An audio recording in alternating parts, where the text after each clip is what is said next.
తిరుమల శ్రీవారి లడ్డూపై పొలిటికల్ రచ్చ కంటిన్యూ అవుతోంది.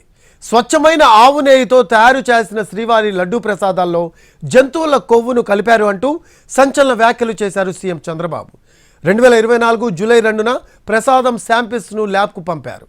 జూలై 17న ఎన్డీడీబీ సిఐఎల్ఎఫ్ రిపోర్ట్లో జంతువుల కొవ్వు వాడినట్లు తేలింది. తిరుమల ప్రసాదాలకు వినియోగిస్తున్న నెయ్యిపై మంత్రి నారా లోకేష్ కూడా స్పందించారు. ప్రసాదాలకు వినియోగిస్తున్న నెయ్యిని పరీక్షల కోసం ల్యాబ్కు పంపితే బీఫ్ ఫ్యాట్, చేప నూనె ఉన్నట్లు రిపోర్ట్లో వచ్చింది అన్నారు. అయితే అది ఫేక్ రిపోర్ట్ అని కొట్టిపారేస్తోంది వైసీపీ. సీఎం చంద్రబాబు అసత్య ప్రచారం చేస్తున్నారు అంటూ టీటీడీ మాజీ చైర్మన్ భూమన కరుణాకర్ రెడ్డి ఆగ్రహం వ్యక్తం చేశారు. జూలై 17న శాంపిల్స్ పంపిస్తే అంతా బాగుందని ఈవో క్లారిటీ ఇచ్చారన్నారు. ప్రసాదంలో అపవిత్రమైన ముడి సరుకులు వాడుంటే ఈవో ఆ రోజే ఎందుకు మాట్లాడలేదని ప్రశ్నించారు. తిరుమల వెంకటేశ్వర స్వామి ప్రసాదాల తయారీకి నందిని నెయ్యిని వినియోగిస్తున్నారు. కొన్ని దశాబ్దాలుగా కర్ణాటక ప్రభుత్వం నెయ్యి సరఫరా చేస్తోంది. గత ఏడాది ఏపీ ప్రభుత్వం టెండర్లకు పిలిచింది. ధర తగ్గించాలని టీటీడీ కోరగా ఆ రేట్లో సరఫరా చేయలేమని కేఎంసీ టెండర్లకు దూరంగా ఉంది. కూటమి ప్రభుత్వం వచ్చాక తిరుమల ప్రసాదాలకు నందిని నెయ్యిని తెప్పిస్తోంది. 2024 నుంచి 25 సంవత్సరానికి 350 టన్నుల నెయ్యిని కేజీ 470 రూపాయల చొప్పున సరఫరా చేసేందుకు ఒప్పందం కుదిరింది. నాణ్యత ప్రమాణాలు పరిశీలించిన తర్వాతే నందిని నెయ్యి సరఫరాకు గ్రీన్ సిగ్నల్ ఇచ్చింది టీటీడీ.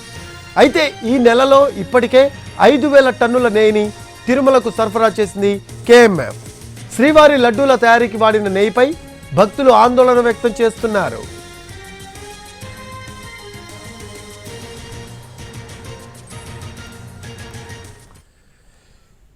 వైసీపీ హయాంలో శ్రీవారి ప్రసాదాన్ని అపవిత్రం చేశారని సీఎం చంద్రబాబు ఫైర్ అయ్యారు.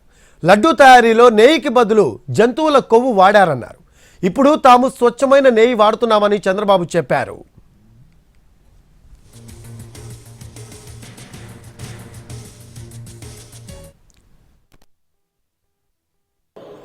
కడాన తిరుమల లడ్డు కూడా నాసి రకం. నాకైతే ఆశ్చర్యం వేస్తుంది. ఎన్ని కంప్లైంట్ చేసినా కడాన వెంకటేశ్వర స్వామి పవిత్రతను దెబ్బతీశారు. ఎన్నోసార్లు చెప్పాం. అక్కడ ఎంత దుర్మార్గంగా ప్రయత్నం చేశారంటే అంత దుర్మార్గంగా ప్రవర్తించారు. కడాన అన్న దానంలో క్వాలిటీ ఆఫ్ ఫుడ్ లేకుండా చేశారు.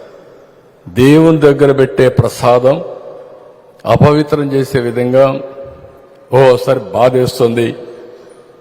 నాసి రకమైన ఇంగ్రీడియంట్సే కాకుండా ఎనిమల్ ఫ్యాట్ కూడా వాడారని.